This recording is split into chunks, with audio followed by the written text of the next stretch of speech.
All right, it's here. We're talking about Recon. Dun, dun, dun. I love Recon. Oh, so much has changed with this TAC Op deck. I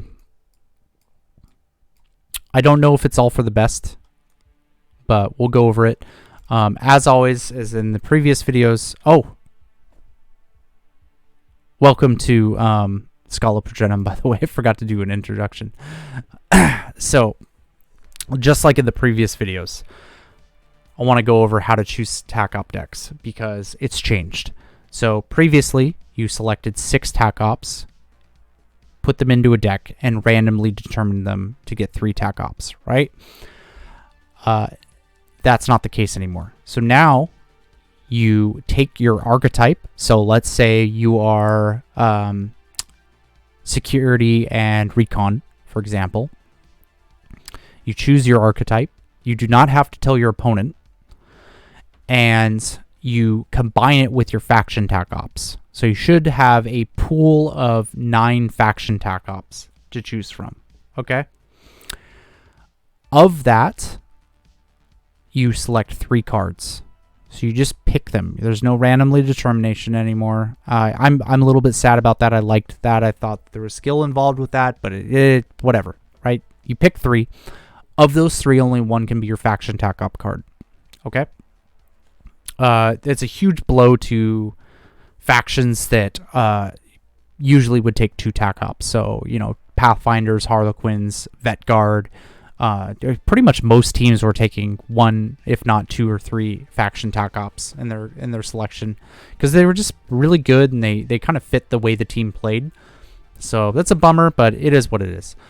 All right, so let's jump into these. So I would say of the 4 archetypes, Recon was probably the most changed, and there's a reason for that. Because most of the Recon TAC Ops required mission actions. And as you can see, now only 1 does. They for some reason, wanted to push away from mission actions. I don't know why they did that, because I actually felt like Recon was probably one of the more balanced archetypes. Because, yes, they were easy to score, but they also ate into your action economy. So you had to, set up specific plays throughout the turn and throughout the game in order to score them. And I thought that really balanced them out. But whatever. We're moving forward, so let's talk about these. So the first one's Secure Vantage. So this is the new version of Vantage. You guys probably saw this on the Warhammer community site where they previewed this. So reveal this TAC Op in the target reveal step of any turning point after the first. So you can't score this turn 1, which is a big change because you used to be able to get Vantage on turn 1. At the end of turning point, or any turning point, if you control a Vantage that is more than 3 inches from your drop zone, you score 1 victory point. If you achieve the first condition with a different Vantage point at the end of any subsequent turning points, you score 1. Friendly operatives control the Vantage point if blah, blah, blah, if they have higher APL. So this became a mid-game scoring TAC Op, which is huge. Because traditionally, if you're playing a recon team and you're taking Vantage, you are scoring Vantage turn 1, and then you're usually using either a stratagem or you're using your comms to set up and do Vantage for turn 2, and you were just getting that out of your way because it was 2 APL or 2 AP to use the mission action for the TAC Op, and you just needed to get it out of your way so you could focus on doing stuff throughout the game and the later part of the game. That's not the case anymore. So this is a really... I don't like it. Recover item. So this was... what's it called? Retrieval. This is the new version of Retrieval Recover item. You must reveal this target or attack op in the target reveal step at the first turning point. Place one of your item tokens within your opponent's territory. The pickup action can be performed by friendly operatives, but not by enemy operatives upon your item token. At the end of the turning point, if a friendly operative controls it, you score a point. If you achieve the first condition at the end of any subsequent turning points, you score 1. This is... oh my god. If you are playing Crute, you are laughing at this. Because this is like... oh my god. It's like if you have dogs on your team, this is so easy to score. But even without dogs, like if you're a recon team, you are always taking this. This is so easy to score. Because it simply has to be in your opponent's territory. And you get to place this, right? This is not your opponent. Place one of your item tokens. So you are placing this token. All you have to do is set your guy up to place it or to pick it up. This is so easy. So if you are playing a recon team, you are always, and I mean always, into the dark, open play, it doesn't matter. You are always taking this. This is so good. And you don't even have to hold it for the game. You just have to hold it for 2 turns, right? This is so good. I'm gonna put it over here just to really highlight how laughably easy this is to do. Okay. Courier. So this is a new tack op. You can reveal this tack op at the target reveal step of the turning point. When you do so, select one friendly operative. At the end of any turning point, if that operative is within 6 of your opponent's drop zone, score 1 point. If you achieve the first condition at the end of any subsequent turning points, score 1.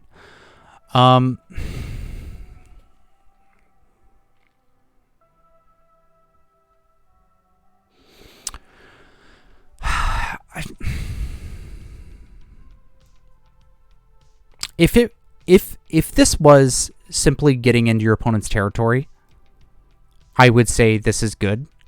But getting within 6 is pretty hard.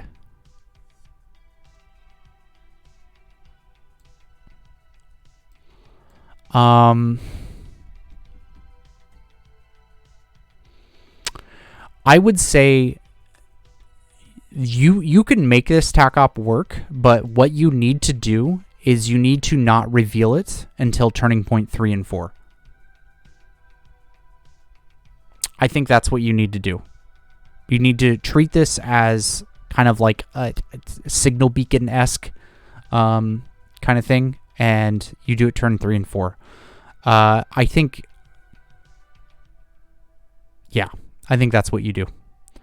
So we'll put it over here. I think it's okay, but you have to really be smart about how you're playing that. Okay, so this is plant signal beacon. Reveal this, blah, blah, blah. You can't reveal it on the first turn. If a friendly operative performs the plant transponder, you score 1 point. If you achieve the first condition on any subsequent turns, you score 1 point. Friendly operatives can perform the following mission actions. Plant transponder. An operative can perform this action while wholly within your opponent's territory and more than 2 inches from terrain features. Barricades or terrain features. Ignore terrain features that have the insignificant trait. If it does so, place one of your transponder tokens underneath the operative as close as possible to the center. I don't know why, but okay. An operative cannot perform this action while within engagement range of any operatives or within 6 inches of transponder. So I guess I shouldn't say I don't know why. It's obviously to be outside of 6 inches of the transponder, but whatever. So this is both really good and situationally mediocre.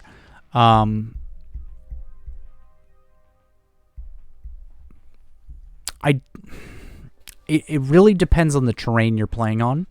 I think if you're playing into the dark, yeah, it really depends on the mission you're playing on. I feel like this could get zoned out, but maybe honestly that would be harder than it looks. I would have to play with this one.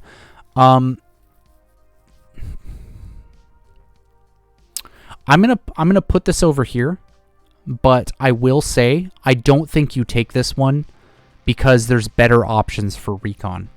And this one seems like it could be good, but I feel like it could get zoned out.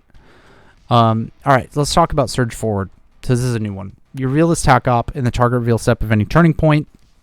At the end of any turning point, if the total APL of friendly operatives within 6 of your opponent's drop zone is 4 or more, score 1 point. If you do it again, I hate this one. It's just needlessly difficult to score. Even if you're playing an aggressive team, you're going to be putting your team like in really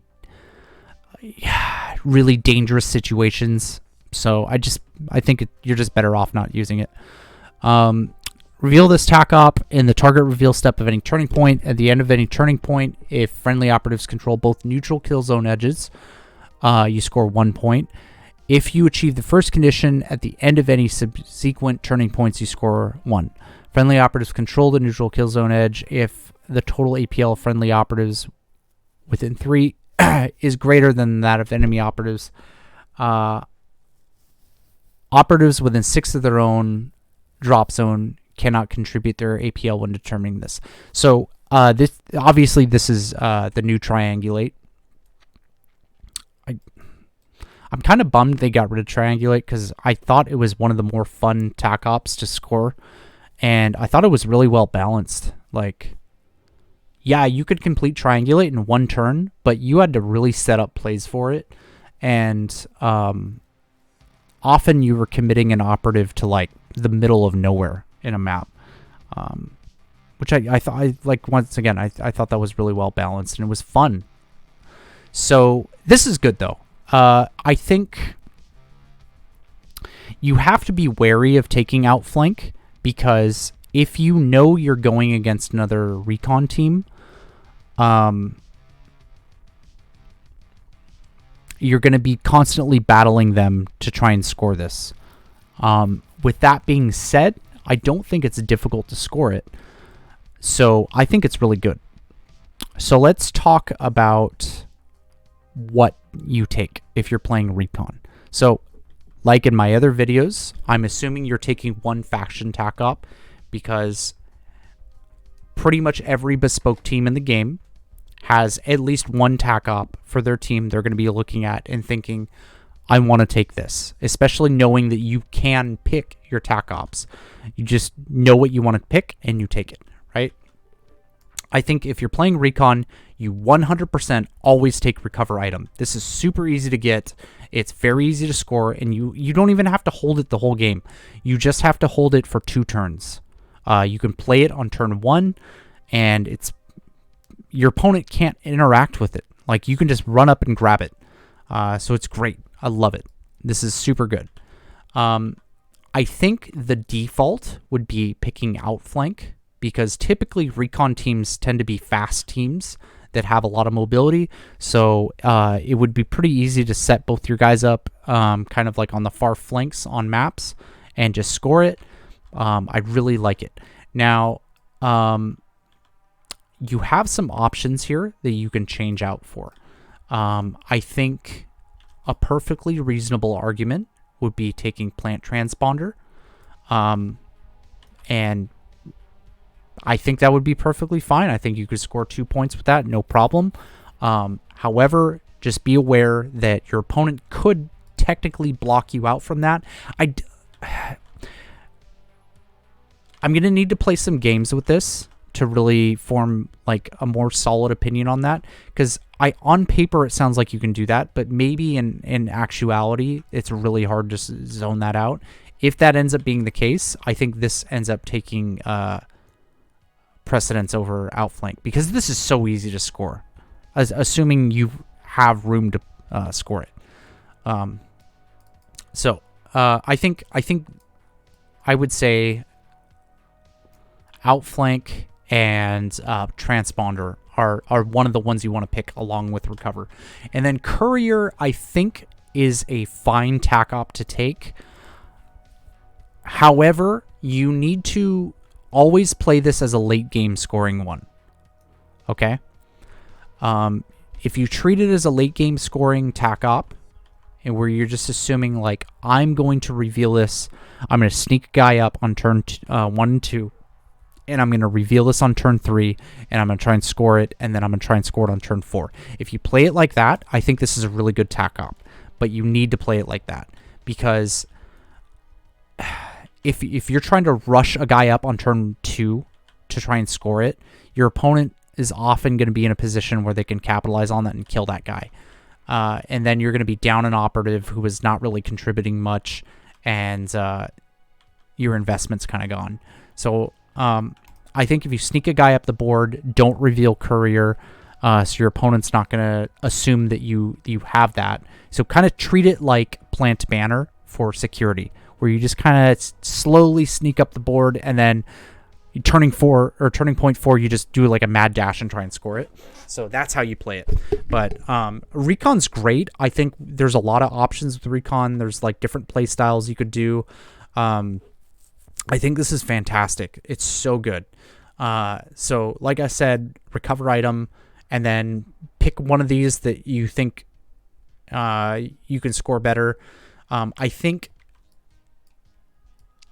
if you're not playing on a map that looks like it's going to be easy for your opponent to zone out, I think Plant Transponder is slightly better than Outflank, because there's not as much counterplay.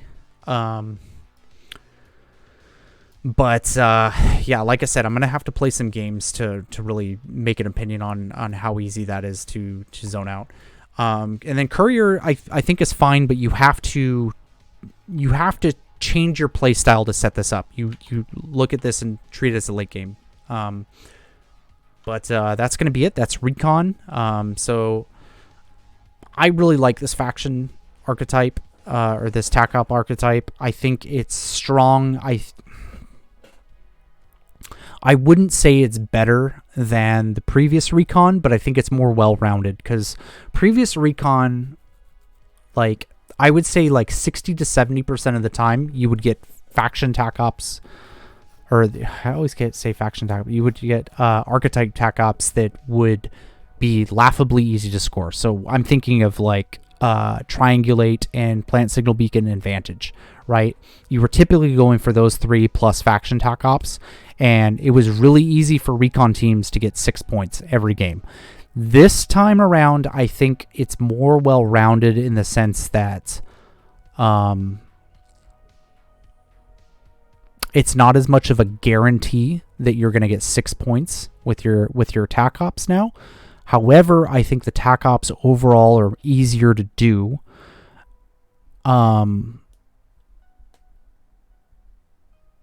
Yeah, I think they're easier to do. So I don't know if you're gonna get 6 points as often as you are, or as you would with the previous tac op deck, but I think it's still more than doable. I really like this tac op. It's probably my favorite out of the 4 decks.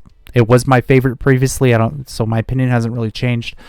And I think it's probably the most well-rounded too. I think Seek and Destroy probably takes the cake as the best tac op now, or tac op deck to have now. Just in terms of, like, you're just killing guys on objectives pretty much, and you're usually going to be doing that anyway when you're playing kill teams. So you don't really have to change your play style to play Seek and Destroy, whereas you do with the other 3. But if you're looking at security, if you're looking at Infiltrate and Recon, I think Recon takes the cake for the most well-rounded and probably best faction or archetype deck up. Jesus Christ, archetype deck. So I'm tired. It's late Saturday night. I just wanted to get these videos out and just kind of burn through them and just get people set up and kind of hyped for this. So as of right now, so this is the last video of the kind of overview of the new tac ops. We have not got a balance update yet for teams, so we'll see how things go, how that shakes things up. I think these new TAC ops are great overall. I think there's some duds in them still, but I think overall they're probably more thought out than the previous TAC ops, and they're more fun to play, I think, because I think there's a lot more interaction with them. So I think people are going to really enjoy using these. They absolutely need to unfuck Into the Dark. I am so tired of this game type being neglected, especially because they really pushed for it being competitive. Right? It's really frustrating. We're going to have to deal with playing Into the Dark and the meta at least for another half of a year. And so if we're stuck with this, it's like, dude, we don't have territory on this. Nothing here talks about territory. So it's up to people to guess what territory is. And I think for most of the missions you can kind of guess, but it's not explicitly stated. So that means there's going to be bias with it, right? So that's frustrating, right? Because you have these corner maps, right? You have these corner maps. Let's say this one, for example. Okay. Logic would state that these would be the territories, right? That would mean you have one objective that is on the center line. This is just a badly made mission. I don't like this mission, but I'm just highlighting the problems I have with this. Another one, where's that stupid, horrible mission? Junction Assault. This is just a terrible mission. You should never play this in competitive play, but there's no objectives on here. So you're just fucked. If like there is a lot of TAC ops that deal with stuff around objectives. And if you're in Junction Assault, like, cool. Guess what? You don't get to score those. It's just dumb. It's really dumb, man. This one doesn't even have objectives on the line. You know, so you don't get to score that. So, like, they need to unfuck this. They need to either come up with TAC ops specifically for Into the Dark, or they need to add territory. And I'm not gonna rant on here. It just pisses me off. I love Into the Dark. It's really fun, and it's really great. I like the mixed tournaments. I like running 2 and 2, but the faction TAC ops just don't work on Into the Dark. And it's like, it just feels like they released Into the Dark and now there's like, all right, great, yo, you bought the sets, okay, all right, go back to playing normal kill team now. It's like, all right, thanks, I'm glad you guys supported these really expensive sets that people are buying. Anyways, rant's over. Hope you enjoyed these videos. I enjoyed making them. We're going to be pumping out some games. This week I'm going to be going on winter vacation, so we'll be playing a lot of games. I want to play some Crute. I'm kind of in the mood for that, especially with these new TAC ops. I think they'd be pretty fun. I'm going to be kind of going over the teams that I normally play. Right now, I'm really into AdMech, and I think I'm going to be playing a lot of Hunter Clade, probably until they get the balance update, and we'll see what happens with them. But I think I'm going to commit to this team because they just have so much to unpack with that team that I really enjoy it. We'll probably play some more Warp Coven because I really enjoy them as well. I typically play Recon teams. It's the faction archetype TAC op archetype that I really enjoy playing. So we'll probably bust out Crute and Corsairs. And play around with them and see how those teams feel now. So we'll be experimenting quite a bit with this. I'm really excited for this. I think it's going to be a lot of fun. But all right, guys, that's it. That's it for this series of Schola Progenium. Hope you enjoyed it, and I'll see you later.